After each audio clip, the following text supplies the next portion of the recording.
ಪತ್ರ ಬರೆದವರ ಪೈಕಿ ಒಬ್ಬರಾದಂಥ ಅಥವಾ ಪತ್ರದಲ್ಲಿ ಸಿಗ್ನೇಚರ್ ಹಾಕಿರುವಂಥ ಶಾಸಕರ ಪೈಕಿ ಒಬ್ಬರಾದಂಥ ನಯನಾ ಮೋಟಮ್ಮ ಅವರು ಕೂಡ ಇದ್ದಾರೆ. ಅದೇ ರೀತಿ ಮಾಯಕೊಂಡ MLA ಬಸವಂತಪ್ಪ ಅವರು ಕೂಡ ನೇರ ಸಂಪರ್ಕದಲ್ಲಿದ್ದಾರೆ. ನಾನು ನಯನಾ ಮೋಟಮ್ಮ ಅವರನ್ನು ಕೇಳಬೇಕು.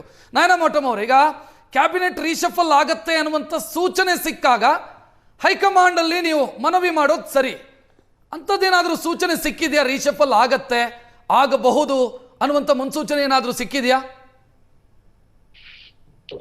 ಮೊದಲನೇದಾಗಿ ಪತ್ರ ಬರ್ದಿರೋ ಸಮಯ ನನಗೆ ತಿಳಿದ ಹಾಗೆ ಚಳಿಗಾಲದ ಅಧಿವೇಶನದಲ್ಲಿ ನಾವೆಲ್ಲ ಬೆಳಗಾಮಲ್ಲಿ ಇದ್ದಾಗ ಎಲ್ಲಾ ಶಾಸಕರು ಮೊದಲನೇ ಬಾರಿ ಶಾಸಕರು ಸೇರಿ ಇದು ಒಂದು ಪತ್ರನ ಚರ್ಚೆ ಮಾಡಿ ಹೈಕಮಾಂಡಿಗೆ ಕಳ್ಸಿಕೊಟ್ಟಂತ ಪತ್ರ. ಆ ಟೈಮಲ್ಲಿ ರೀಶಫಲ್ ಮಾಡಬಹುದು ಅಥವಾ ಮಾಡ್ತೀವಿ ಅಂತ ಒಂದು ಸೂಚನೆ ಏನಂದ್ರೆ ಮುಖ್ಯಮಂತ್ರಿಗಳು ಆ ಸಮಯದಲ್ಲಿ ಹೈಕಮಾಂಡ್ ನ ಭೇಟಿ ಮಾಡ್ಬಿಟ್ಟು ಅದು ಸಾಕಷ್ಟು ಮಾಧ್ಯಮದಲ್ಲಿ ಚರ್ಚೆನೂ ಆಗಿತ್ತು, ನಿಮ್ಗೆಲ್ಲ ತಿಳಿದ ಹಾಗೆ.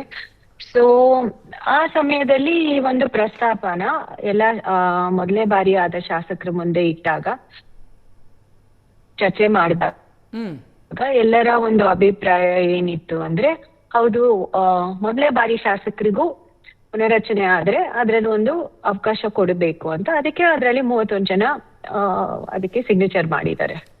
ಈಗ ನಯನ ಅವರೇ, ನಿಮ್ಗೆ ಗೊತ್ತಿದೆ, ಒಂದ್ ನಿಮಿಷ, 136 ಮಂದಿ MLAಗಳಿದ್ದೀರಿ ನೀವು. ಪ್ರಾಬ್ಲಮ್ ಆಫ್ ಪ್ಲೆಂಟಿ ಅಂತ ಬರುತ್ತೆ ಕಾಂಗ್ರೆಸ್ ಅಲ್ಲಿ. ದೊಡ್ಡ ಸಂಖ್ಯೆಯಲ್ಲಿ ಶಾಸಕರು ಗೆದ್ದು ಬಂದಿದ್ದಾರೆ. ಅದರಲ್ಲಿ 5 ಬಾರಿ ಗೆದ್ದವರು, 4 ಬಾರಿ ಗೆದ್ದವರು, ಇವರೆಲ್ಲ ಇದ್ದಾರೆ. ಅವರನ್ನ ಬಿಟ್ಟು ಮೊದಲ ಬಾರಿ ಗೆದ್ದವರಿಗೆ ಯಾಕೆ ಕೊಡಬೇಕು ಅಂತ ಹೇಳ್ತೀರಿ?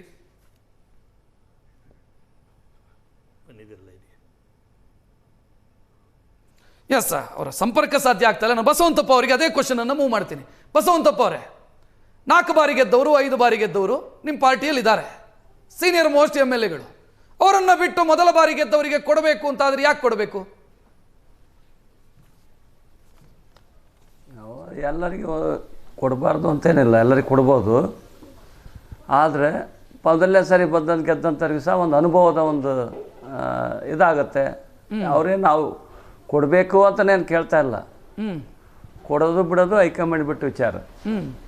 ನಾವೇನು ಅದನ್ನು ಮನವಿ ಕೊಟ್ಟ ತಕ್ಷಣ ಅವ್ರು ನಮಗೆ ಕೊಡ್ರಿ ಅಂತಕ್ಕಂಥದ್ದು ನಮ್ಮ ಯಾರ ಒತ್ತಾಯ ಇಲ್ಲ. ಇಲ್ಲಿ ಮನವಿ ನಮ್ಮ ಹೈಕಮಾಂಡ್ ಹತ್ರ ನಾವು ಮನವಿ ಮಾಡ್ಕೊಳ್ಳೋದು ಅಷ್ಟು ಬಿಟ್ಟರೆ ನಾವು ಬೇರೆ ಯಾವುದೇ ರೀತಿಯ ನಮ್ಮ ಹೈಕಮಾಂಡು ಅಥವಾ ನಮ್ಮ ನಾಯಕರ ಹತ್ರ ನಮ್ಮ ಬೇರೆ ಬೇಡಿಕೆ ಯಾವುದೂ ಇಲ್ಲ.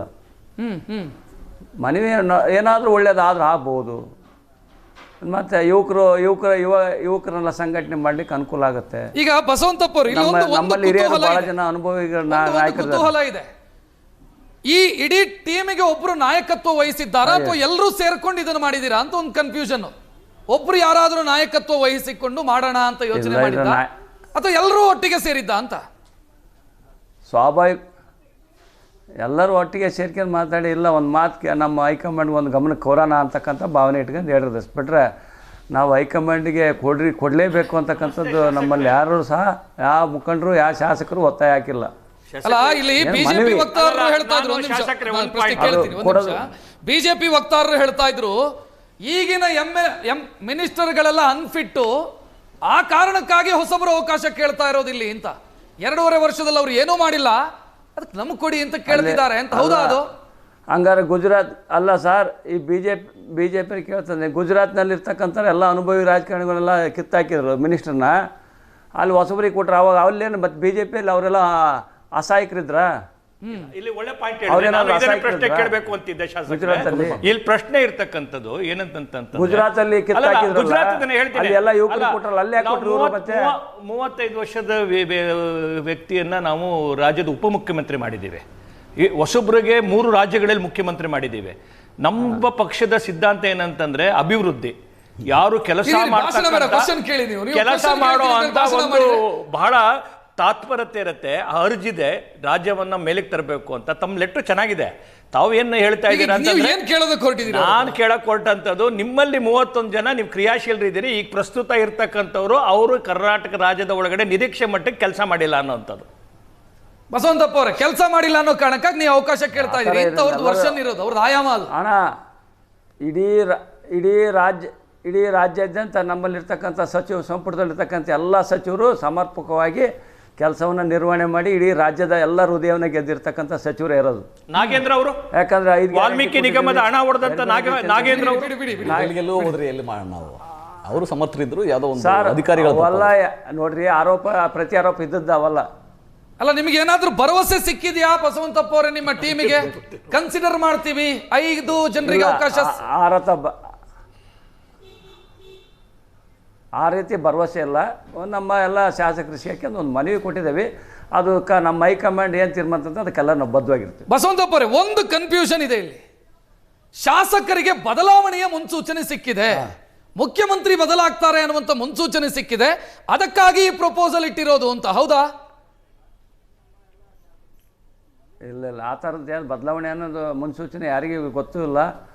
ಏನೋ ಒಂದು ಸ್ವಾಭಾವಿಕ ಕೇಳ್ತಕ್ಕಂಥ ಒಂದು ಪದ್ಧತಿ ಪ್ರಕಾರ ಕೇಳಿದ್ದಾರೆ. ಅದು ಮುಂದೆ ಹೈಕಮಾಂಡ್ ಏನು ತೀರ್ಮಾನ ಅಂತಂದು ಅದಕ್ಕೆಲ್ಲರೂ ನಾವು ಇಡೀ ನಮ್ಮ ಕಾಂಗ್ರೆಸ್ ಕುಟುಂಬನೇ ಅದಕ್ಕೆ ಬದ್ಧವಾಗಿರ್ತೈತಿ. ಸೊ ಅರ್ಜಿ ಕಳಿಸಿದಿರಿ, ಏನಾಗತ್ತೋ ಬಿಡುತ್ತೋ ಅವ್ರಿಗೆ ಬಿಟ್ಟಿರೋದು, ನಮಗೂ ಅದಕ್ಕೆ ಸಂಬಂಧ ಇಲ್ಲ, ಬರೆದು ಕಳಿಸಿದೀವಿ ಅಂತನಾ? ಅಲ್ಲ ಸರ್, ಏನಾದರೂ ಒಂದು ನೀವು ಬೇರೆ ಬೇರೆ ವಿಚಾರದಲ್ಲಿ ಯಾವುದಾದ್ರೂ ಕೇಳಿರ್ತಾನೆ, ಏನಾದರೂ ಒಂದು ಒಳ್ಳೇದಾಗತ್ತೆ.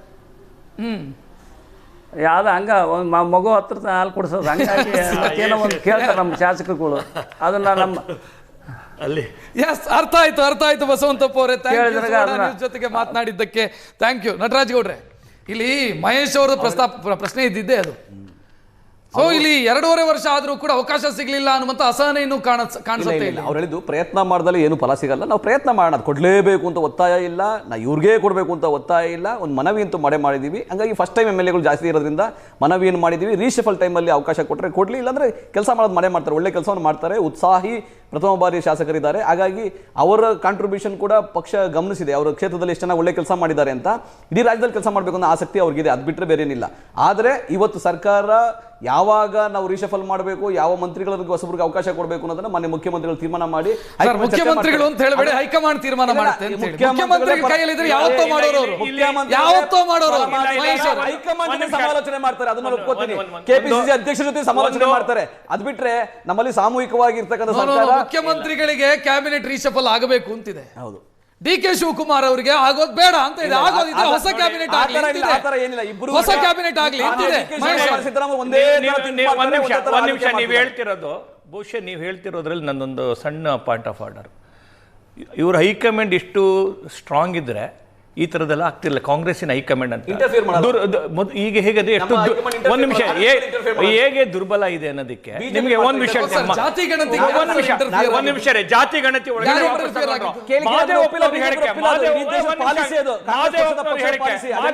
ಏನಂತ ಹೇಳಿದ್ರೆ ಯಾಕೆ ಟೇಬಲ್ ಮಾಡಿಲ್ಲ? ಮಾಡ್ತಾರೆ, ಯಾಕೆ ಮಾಡಿಲ್ಲ? ಹೊಸದಾಗಿ ಯಾಕೆ ಮಾಡಿದ್ರಿ? ಹೊಸದಾಗಿ ಜಾತಿ ಗಣತಿ ಮಾಡೋದಕ್ಕೆ ಸೂಚನೆ ಯಾರು ಕೊಟ್ಟರು? ಇಲ್ಲಿನ ಬಿಜೆಪಿ ಇಂದ ಇಡಬಹುದು, ಸಮುದಾಯಗಳ ಆಗಿಲ್ಲ ಅಂತ ಹೇಳಿದ್ರೆ ಖಂಡಿತ ಅಲ್ಲ. ಜನಗಳ ಮನವಿಗೆ ಮನ್ನಣೆ ಕೊಟ್ಟು ಮಾಡೋದು. ನಾನು ಹೇಳಕ್ ಕೊಟ್ಟಂತ ಪಾಯಿಂಟ್ ಏನಂತಂದ್ರೆ, ಇವತ್ತಿನ ಈ ಒಂದು ನಾಯಕತ್ವ ಹೈಕಮಾಂಡ್ ಮಧ್ಯದಲ್ಲಿ ನಡೀತಾ ಇರತಕ್ಕಂಥದ್ದು, ಈ ಎಲ್ಲ ಬೆಳವಣಿಗೆ ನೋಡಿದಂತ ಸಂದರ್ಭದಲ್ಲಿ ಹೈಕಮಾಂಡ್ ವೀಕ್ ಆಗಿದೆ ಅಂತ. ಹೈಕಮಾಂಡ್ ಇಂಟರ್ಫಿಯರ್ ಮಾಡಲ್ಲ, ನಾಗಪುರದ ತರ ಇಂಟರ್ಫಿಯರ್ ಮಾಡೋದಿಲ್ಲ. ಹೈಕಮಾಂಡ್ ಮಾದೇವಪ್ಪನವರ ಹೇಳಿಕೆ ತಗೊಳ್ಳಿ, ಮಾದೇವಪ್ಪನವರ ಹೇಳಿಕೆ ನಿಜವಾಗ್ಲೂ ಕಾಂಗ್ರೆಸ್ಸಿಗೆ ಯೋಚನೆ ಮಾಡಬೇಕಾಗಿರೋಂಥದ್ದು. ನಟರಾಜ್ ಗೌಡ್ರಿಗೂ ಥ್ಯಾಂಕ್ ಯು, ನಯನಾ ಮೋಟಮ್ಮ ಮತ್ತು ಬಸವಂತಪ್ಪ ಅವರಿಗೂ ಕೂಡ ಧನ್ಯವಾದವನ್ನ ಹೇಳ್ತಾ ಕಾರ್ಯಕ್ರಮ ಮುಕ್ತಾಯಗೊಳಿಸುವಂತ ಸಮಯ. ನೇರ ದಿಟ್ಟ ನಿರಂತರ ಸುದ್ದಿಗಾಗಿ ನೋಡ್ತಾ ಇರಿ ಏಷ್ಯಾನೆಟ್ ಸುವರ್ಣ ನ್ಯೂಸ್. ನಮಸ್ಕಾರ.